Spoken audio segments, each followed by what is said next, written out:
Good evening, friends. The subject of my talk this evening is, what is Samadhi? Samadhi is a Sanskrit term, Sanskrit. It means complete absorption of the mind in divinity. And so, in Hinduism, there are 4 great sentences.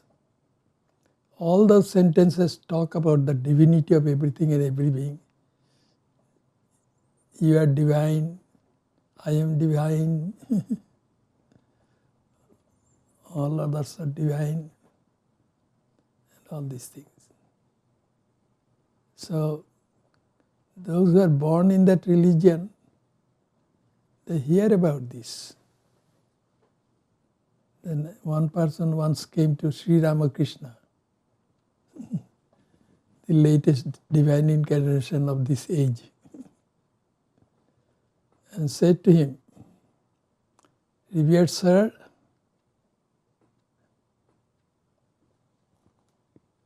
our scriptures say that I am God. But why do I not know that I am God?" And Sri Ramakrishna gave this reply, "Whether you know it or not, you are God." Strange reply, isn't it? Truly speaking,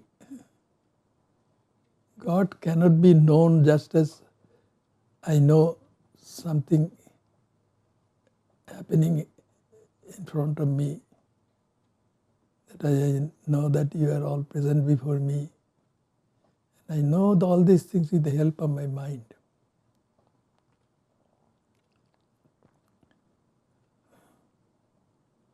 So, we have to know God with our mind. It is not possible. Because God or divinity is transcendental, beyond time, space and causation. And God is infinity, eternity, and the only source of consciousness. That's what Hinduism teaches.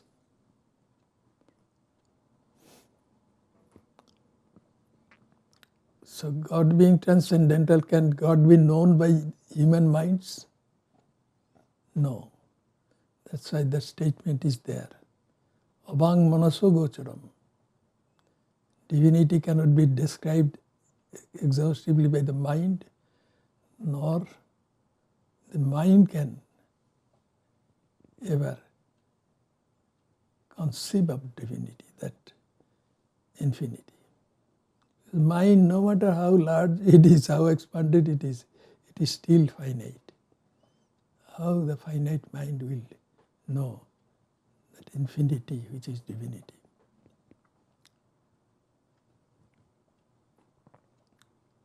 It is also said in Hinduism that the owner and the object owned cannot be the same.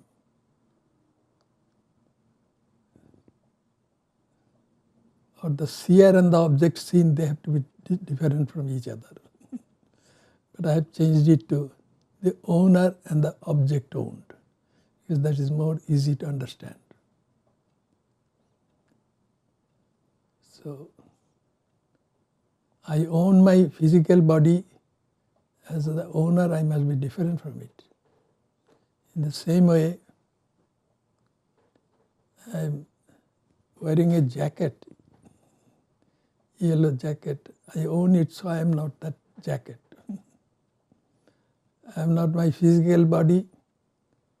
Am I my sense organs?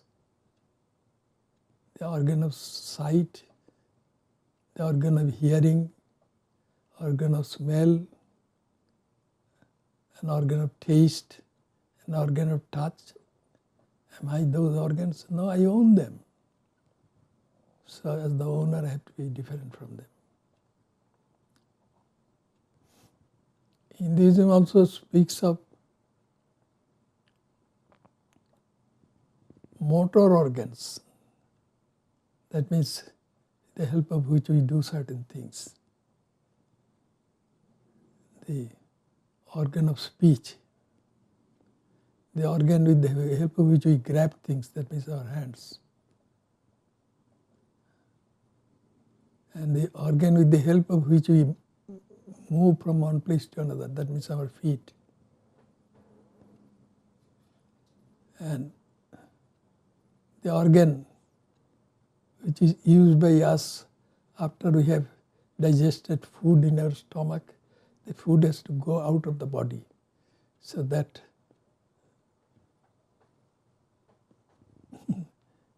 that organ which eliminates this used up food, that is an organ. And the organ with the help of which people urinate or they reproduce babies, that is also a motor organ. So we are none of these organs because we are the owners. But what about the mind? Am I my mind? Well, I own my mind. Therefore, as the owner of my mind, I cannot be my mind. But here comes the crux of the problem.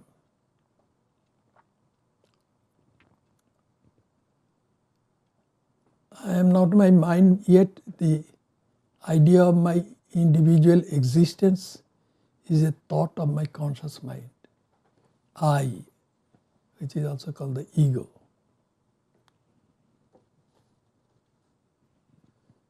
This ego, we have to transcend this ego. We are not that ego.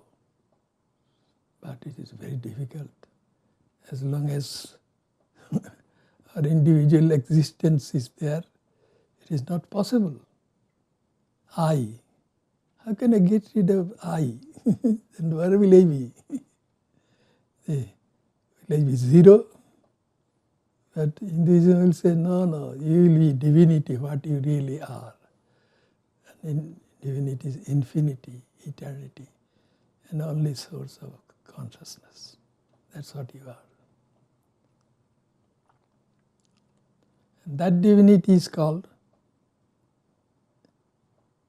Nirguna Brahman.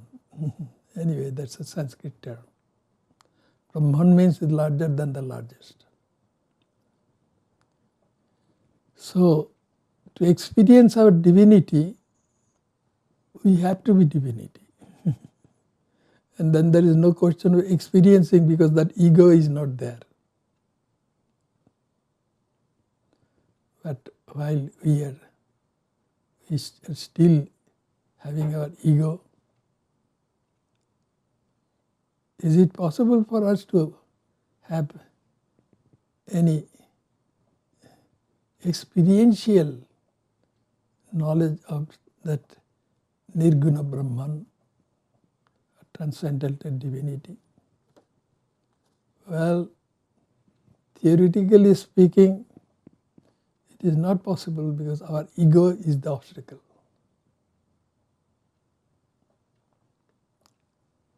But that transcendental divinity, how to know that that exists? Well, some ancient thinkers, they developed their minds. And with their highly developed minds, they wanted to know something. They had guessed about the transcendental divinity, but they wanted to have experience of that divinity. How is it possible? So some of them use their mind as the equipment with the help of which there can be a connection between an individual and that transcendental divinity. You all know what light is. Light is no other than photons, but they are easily dissipated. But if those photons can be made to go along a straight line, then that is called a laser beam. And that laser beam, if a person focuses a laser beam from this earth on the moon, that laser beam will reach the moon. So also, if the mind can be converted into something like a laser beam, and how? Through the technique of mental concentration, then it may pierce through the barrier of time and space and can plunge into what is beyond time and space. That is the idea. And this type of mental concentration is called meditation. The mind is easily scattered. So when the mind is scattered, mind is withdrawn from the objects to which it is attached, then that is called in Sanskrit pratyahara, withdrawal of the mind. And then if the mind can be held on the object which is divinity, divinity is not known but still on the object, and then that will be called dharana. Withdrawal of the mind and the focus in the mind. And then when that focusing will be unperturbed, then it will become dhyanam or meditation. And meditation, when it matures, becomes samadhi. So samadhi is no other than the most intense concentration of the mind. That is samadhi. And in that concentration, the mind gets to have some contact with transcendental divinity. I was a science student mainly, and chemistry was my favorite subject. So I'll use an analogy which is my analogy, so to say, which can give some idea about what samadhi is. Mind in samadhi is like common salt or sodium chloride.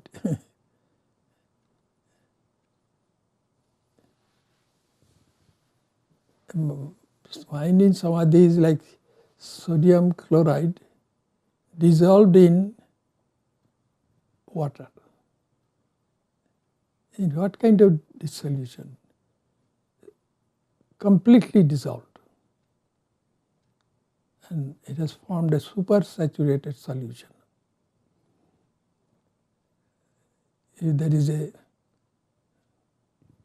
container, small container with water in it, then if I go on putting common salt into it and go on keep on stirring, then that salt will start getting dissolved. When it becomes dissolved, that salt enters into the intermolecular space of water. And if I go on adding more and more salt and stirring, then the salt, then it will become a supersaturated solution. All the intermolecular space in the water will be filled with sodium chloride or salt. And after that, if I add salt, that salt will not be dissolved. It will be staying at the bottom of the pot. Now we have got supersaturated solution of common salt. And if I pour that salt into another pot, and there I put only one crystal of common salt or sodium chloride, as it is called in chemistry, then something strange will start happening. Then the salt which is in the supersaturated solution, some of that salt will start coming out of the solution and becoming crystals again. Not all of them, but some of them.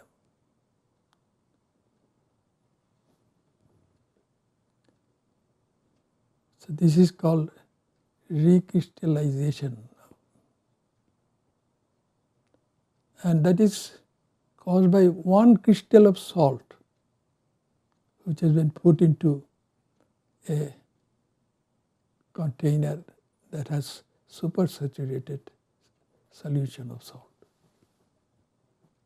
So one crystal of salt makes other salt crystals which are dissolved, some of that come out.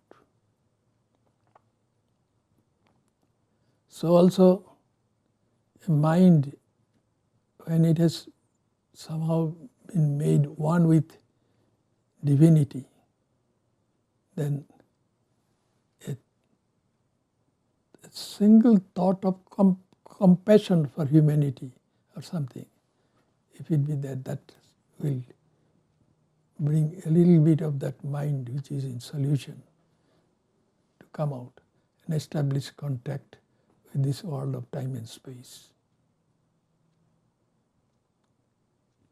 And when the mind is completely like common salt dissolved and forming a supersaturated solution, then that mind is in a state of Samadhi. It has become one with water. That water is like Brahman. But a little portion of it can come out. That is not possible for everyone to do. Only some very rare people, they can retain a thought of compassion or something, and that's what brings a portion of their mind out of Brahman. Sri Ramakrishna was one such person. His mind was in Samadhi, that means he was completely unified with divinity. And then a portion of it came out and established contact with this world of time and space. That's how we can know about from him what Brahman is like. That's why Samadhi is considered very important. Those who have had Samadhi, they have, in that way they have experienced divinity. But common people, if their minds have Samadhi, they will not, their minds will not return to the awareness of this world ever again. But only some special people, whom we call divine incarnations or something, they can do that. And so I said that the mind has to be withdrawn. It is called pratyahara. Then it will be focused on the object of meditation. And then when the object of that focusing continues for a while, then it becomes meditation.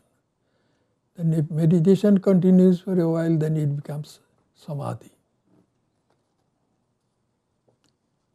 That means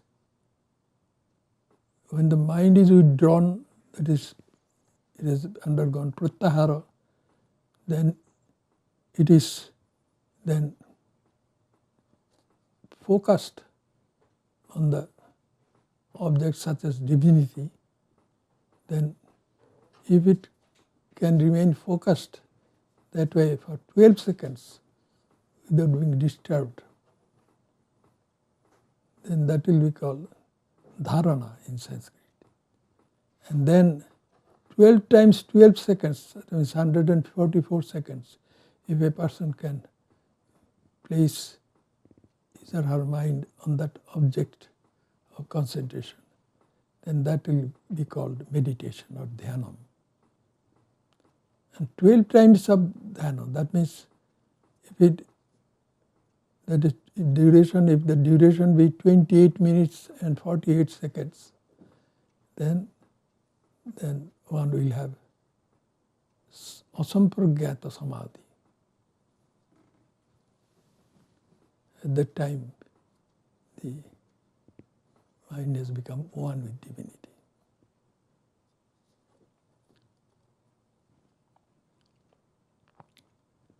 This is called asampragyata samadhi. That is actually experiencing divinity. But there is another kind of samadhi, and we read about that in a book composed by that great sage Patanjali. It is called Yoga Sutras, aphorisms on yoga. And yoga means what? According to Patanjali, yoga chitta vritti nirodha. When the mind doesn't take any form. There is no function of the mind. Mind is there, but it is not working. It has become one with divinity, so to say. That is yoga. And he describes how that can be done through different kinds of meditation, etc. And he talks about one kind of samadhi. I have already told you about asampragyata samadhi, but another kind of samadhi is sampragyata samadhi. And the aim is to gain control over nature. The mind can be made to gain control over nature.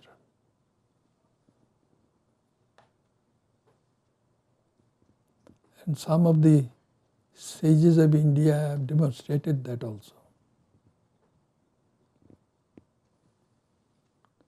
So anyway, and according to that system, there are different kinds of samadhi. There's sampragyata samadhi. Its aim is to gain control over nature, not to experience divinity. So there are 6 stages.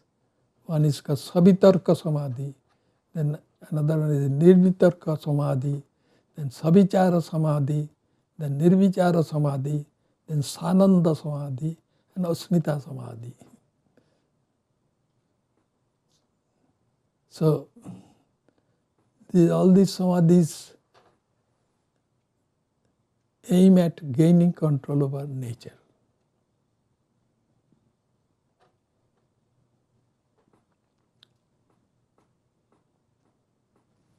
But that samadhi is not that interesting to us because we want to know our divinity. How? By becoming divinity. Knowing divinity is by becoming divinity. And how that can be experienced. That is a strange experience without any ego. Becoming one with divinity. Divinity experiencing divinity. That's why one of the sages of India used an analogy. We are like so many waves in the infinite ocean of divinity. As long as we are identified with our mind, that is, as long as we have our ego, then we are like waves, each one. And if we can transcend our ego, then there is only one divinity. The waves are not there anymore. And that can be had through asampragyata samadhi. It is also called jada samadhi by some.